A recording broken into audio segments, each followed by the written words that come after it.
So what I love about working in sustainability is that it's such a dynamic and rapidly evolving subject, and of course a real passion personally. But nobody clearly has all of the answers, but we're all learning things all of the time. Sometimes we think we have the right answer, but it turns out that maybe we don't. Often there isn't a right or wrong answer, and sometimes the right answer for one person or one place might turn out to be completely the wrong answer for another person in another place. And what we think today is the right answer, tomorrow may turn out to be the wrong one. And history is actually littered with examples of where scientists in the past may have got it slightly wrong. These are two of my favourites. So I'm going to preface my discussions today with the fact that sometimes sustainability is much more of an art than a science. Often the science doesn't exist anyway to enable fully informed decision making, and even if it does, it alone can't be the sole deciding factor of what is right. Now, working for McDonald's in sustainability is a particularly interesting place to be. We often get to see all sides of the argument, and maybe that is why I was asked today to give my views on sustainable intensification. With our scale and global reach, we often have a great opportunity to use our influence and work together with like-minded organisations to make a real difference. Even making a small move in one of our supply chains can have a significant impact. And when we make a big move, it can influence an entire industry. We also get a lot of feedback and spend many millions of dollars each year researching our consumers, because we have to choice edit for our customers. Unlike a supermarket, we can't offer 5 or 6 different versions of the same thing. When a customer comes to one of our counters and orders a sausage and egg McMuffin, for example, we can't say, would you like a caged, non-caged, free-range or organic egg with that? So along with this also comes many challenges and of course huge responsibility. We have to be very practical about what we do. After all, we are a restaurant business and we have to keep our restaurants supplied, and to do that we work very closely with the industry. And again, unlike the retailers, if we run out of a product, we can't just leave the shelf empty and substitute a different one. If we have no beef, we have no burgers to sell. If we have no buns, we have no burgers to sell. We're also often the target of pressure groups, many of whom have a narrower agenda, such as perhaps animal welfare NGOs that clearly have a focus on animal welfare, or environmental or human rights NGOs. They all have the luxury to focus on specific, all equally important issues, but we have to consider them all. Why did we announce recently that our US and Canadian businesses are phasing out caged egg production for the 2 billion plus eggs they use each year at breakfast? Yeah, 2 billion, that number kind of surprised me a little bit as well. Indeed, in Europe and Australasia, we made this move many years ago, with much of the production in most countries here in Europe being free range. Surely this is not moving in the direction of sustainable intensification. Or why are we currently running an organic beef promotion in Germany? Or the commitment we have in our poultry supply chain to enriched environments of perches, natural daylight and sustainable soy? So can I explain where we stand on sustainable intensification and how we make decisions in these often conflicting areas? Well, I will do my best. So, do we need sustainable intensification? Most commentators now agree, and you heard some numbers from Jason earlier. The population by 2050 will grow by 34%, surpass the 9 billion mark. At the same time, poverty will decrease and disposable incomes increase. The population growth will predominantly occur in urban areas. Global GDP will go from $58 to $155 trillion, and most of the growth is predicted to occur in developing countries. More people living in cities with higher incomes will want better nutrition. And when you have more income to spend on food, meat and fish will benefit in particular. This, of course, is also being viewed as one of the principal causes of climate change, which in itself is increasingly viewed as a current and future cause of hunger. Regardless, the FAO predicts that per capita, meat consumption in developing countries will increase from 28 kilos today to 42 kilos by 2050. That's a 50% increase in meat. Put that into perspective, it's taken us 2,000 years to grow meat production on our planet up to today's level of 300 million tons. Over the next 35 years, a little bit more than one generation, we will have to add another 150 million tons. And by the way, the majority of this increase is predicted to be in poultry, 100 million tons of that. The effects of these trends is important. Meat typically is produced by feeding vegetable proteins to animals, such as soy and other oilseeds, in combination with cereals. Over the next 35 years, we will need to add an additional 1 billion tons of cereals and 200 million tons of oilseeds just for feed use. So surely, the more efficiently or intensively we can produce these items, the better. Well, there remains very different views about how this should be best achieved. Whilst many people feel that food production growth must come through optimizing agricultural practices, improving yields, and embracing opportunities like biotechnology, and making more of existing agricultural land, even with the most optimistic projections on what can be achieved by doing this, we will need an additional 100 million hectares of agricultural land by 2050 just for the feed production that I mentioned earlier. And that's roughly the surface of France and Spain combined. And of course, we don't want to cut down the rainforests to do this and exacerbate the problem by contributing to climate change. Some people tell us we have enough food produced on the planet already. They argue that the assumption for feeding people is not always about producing more food. It ignores the evidence that hunger is often more of an issue of access and entitlement to food rather than its total availability. And that despite plentiful supplies of food globally, more than 800 million people today remain hungry. Thus, producing more food is no guarantee of worldwide food security, particularly for people suffering from deprivation. This is backed up by the FAO, who tell us that for the world as a whole, per capita, food availability has arisen from about 2,220 kilocalories per person per day back in the 60s to around about 2,790 today. And in developing countries, even bigger leap from 1,850 kilocalories per day per person to 2,640 today. Food waste, as you heard earlier, is another major opportunity. The United Nations Environment Programme tells us that roughly 1/3 of food produced for the world for human consumption is wasted every year, approximately 1.3 billion tons.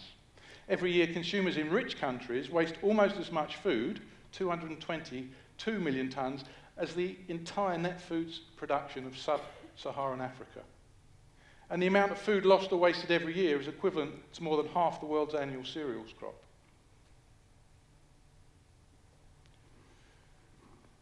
So what is sustainable intensification? Let's have a look at it a little bit more closely. If you Google sustainable agricultural intensification, you get a number of definitions, but they're all quite similar.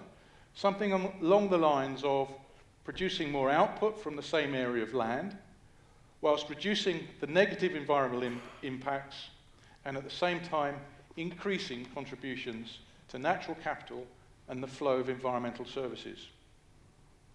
Sounds like a pretty good solution if you can achieve it, right? Why not? Who would argue with that? Well, there are a few challenges with this. The world is seldom perfect. So what if production increases and it reduces some of the impacts but increases the others? How do you decide then if it's good or bad? Also, since most definitions of sustainable intensification are aimed at arable farming, the environmental and economic parts of sustainability are reasonably well covered, but there's nothing really there on ethics, with animal welfare clearly being a huge consideration when looking at the intensification of livestock farming. And we'll explore that a little bit later. So let's look at sustainable intensification of arable farming. Seems to be a great solution, as I mentioned earlier, because we're fast running out of agricultural land, so we need to get more out of the land that we have. Double cropping, better agricultural practices, use of technology, better farm equipment, and biotechnology maybe. We know there are huge opportunities in these areas. As long as we can manage the potential environmental impact, then this is the perfect solution. Well, not always. As I just said, the impacts of sustainable intensification are not always that clear-cut to measure and draw conclusions from. And we've also forgotten another important thing, and that's the customer. Our business focuses very heavily on our customers, as I said. We spend a hell of a lot of money each year trying to understand what our customers want and think. And they're a diverse group. It's funny, our marketing people focus a lot on millennials, and we heard Steve talking about them today, and I'm sure we've got plenty of millennials in the audience. And most of them, we always talk about them as a group of millennials, and actually most of the millennials I know, they're all quite different and diverse characters. But they are the people that have definite, or the generation that has definite opinions on things like sustainable intensification. Anyway, especially here in Europe, there's quite a split in consumer acceptance of various agricultural practices. People love the idea of organic, for example. One of the reasons we're running this organic beef promotion in Germany. But that's not the most intensive production system available. But probably the most contentious issue here in Europe still is GMOs. It really divides opinion, especially with NGOs. And I can tell you, it's not an easy place to be when you have one NGO telling you the right thing to do is use your influence to gain consumer acceptance of GMs to enable intensification of agricultural production, whilst another NGO in another country is actively campaigning against you to stop using them. Regardless of these issues, I think it's very clear that there are huge opportunities to improve crop production by increasing yields, using better practices, and also being able to bring into production degraded lands that previously were not suitable to be used. We just have to do it carefully. Sharing best practice is a key part of this, and one of the reasons why we set up our Flagship Farms program here in Europe a few years ago. As I mentioned previously, sustainable intensification can look quite different for animal production. In fact, many areas of animal production are seen by consumers as too intensive already today. Eggs, which I mentioned earlier, are a great example of this. Clearly, the most efficient way of producing eggs in terms of yield, land use, managing environmental impacts is to use a cage system with multiple tiers, up to 100,000 hens in a house. And if you look at the general definition of sustainable intensification that I mentioned earlier, this ticks all the boxes. But like I said, it doesn't have that ethical lens. And clearly, from an animal welfare point of view, cages are hugely inferior systems to non-caged ones and are increasingly being rejected by the global consumer. That is why we made the moves that I mentioned earlier. And in Europe, we've been focusing on ways to increase yields on free-range farms that supply us. And this picture here, you can see, just about see, the planting of trees on the ranges. This has a welfare benefit by increasing the ranging of the birds, which in turn increases egg yields. Plus, it gives the farmer a secondary crop from time to time of trees to harvest. In developing countries now, where they're starting to get pressures on land space and the need to intensify production, cage-type systems for broiler chickens are becoming more common.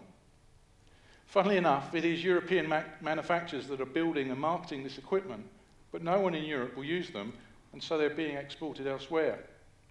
In my opinion, not a good innovation. and one of the reasons why sustainable intensification gets such a bad name. Beef is another interesting one because of the many diverse systems of production worldwide, from already quite intensive feedlot type systems to very extensive free-range ones. So which systems are the most sustainable? Along with WWF and other organisations, McDonald's were founder members of the Global Roundtable for Sustainable Beef, who around about this time last year published their core principles for sustainable beef production. They focus on natural resources, people in the community, animal health and well-being, food, and efficiency and innovation. They recognise that each principle has a critical component of the overall definition for global sustainable beef production. So again, broader than the sustainable intensification definition earlier. When we look at what they have under efficiency, they state that efficiency improvements should also enhance the ability of the beef industry to adapt to internal and external challenges. Increased efficiency through education, partnership, and shared knowledge and experiences should be underpinned by scientific evidence that ensures environmentally sound and socially responsible beef production while allowing and improving economic viability. And here in Europe, in alignment with the Global Roundtable for Sustainable Beef, we have been working with the SAI platform, along with Bald Beers and others, to develop more detailed principles and practices for sustainable beef farming in Europe. Again, an holistic approach to sustainability is used, and efficiency is a key part of this. The good thing about beef production efficiencies is that they almost universally tend to bring joint benefits.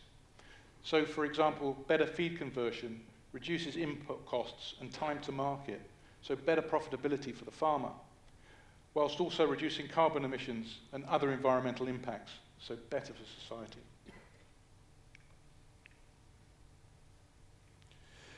The Global Roundtable for Sustainable Beef, as one of their focus areas, had innovation, and I could not agree more.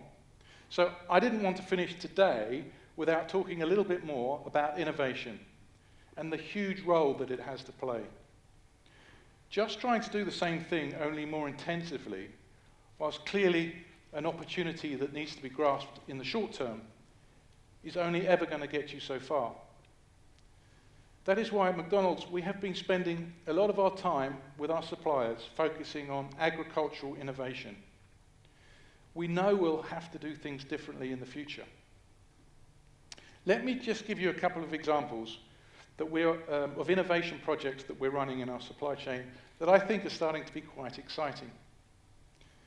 Since the meat and bone meal ban for animal feed, soy has become the protein source, and none more so than with poultry. With the projected growth that I mentioned earlier in poultry production, where are we going to get all that soy from? In the short term, it is possible to replace some of the soy meal in the ration with some locally sourced alternatives, such as rapeseed meal, lupins, and some other things. And we're already playing around with that with some of our suppliers. But along with others, we're sponsoring some exciting longer-term projects that have the potential for completely replacing soy protein in the feed. And these involve algae and insects. Both macro and microalgae, being the basic building blocks of life on this planet, have the ideal nutritional profile for animal feed, containing all of the essential amino acids. The macroalgae project that we're helping to support has some very exciting potential benefits. Firstly, what a great solution to the land use issue of using oceans or wasteland to grow the feed. After all, the planet is more than 70% ocean. Growing algae in the oceans can even provide an environmental service by utilising excess synthetic nitrogen and converting it to algae biomass. This is already being seen as a way to clean up the oceans where there's excess nitrogen, such as from fish farming or other land-based farming activities. There's also a lot of investment by the biofuels industry into microalgae, and they, of course, are interested in the carbohydrate content of the algae. So the protein part is not being used. using more of the algae for different end uses starts to make the whole enterprise look a little bit more economically viable. Although these technologies, I should stress, are several years away. The insect trials that we're supporting are potentially even more exciting. Of course, insects and insect protein are not currently approved for use in animal feed in Europe. Humans can, of course, eat insects, and many people around the world do. I actually noted that earlier this year, a restaurant called Grub Kitchen was opened in Wales and serves dishes like bug burritos, bamboo fudge worm ice cream, and cricket kofta. Maybe some longer-term future new product ideas for McDonald's. But the use of insects in animal feed is actively under review. And of course, worms are a very natural part of a chicken's diet in the wild. Indeed, the results from the trials that we have been running are being fed back to EFSA as part of this review. But again, what a great concept. The mealworms from which the insect protein comes can be grown on factory byproducts such as vegetable waste. So providing a positive environmental service dealing with waste while at the same time producing feed. Initial results show that the soy can be partially or wholly replaced by insect protein. And I actually tasted some chicken from the most recent trials in our office last week. Of course, it is still way too early to draw any conclusions, but we're very encouraged by how these trials are going. And on top of this, there is indication that both algae and insect proteins may infer some additional immune benefits to the chicken when included in their feeds. So, in conclusion, like most progressive food companies, we have a vision to source all of our food and packaging sustainably. And we know the majority of impacts are in our agricultural supply chain. We define sustainable agriculture as producing good quality, affordable food in ethically acceptable ways that doesn't damage the environment. So the 3 E's of sustainability. Sustainable intensification certainly has a huge role to play in perhaps the biggest challenge this planet has ever had to face, feeding the growing population. However, it is not the silver bullet that will solve all of our problems.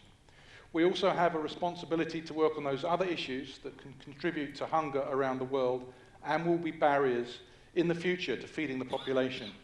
So reducing waste, access to food, water availability, climate change, and of course poverty.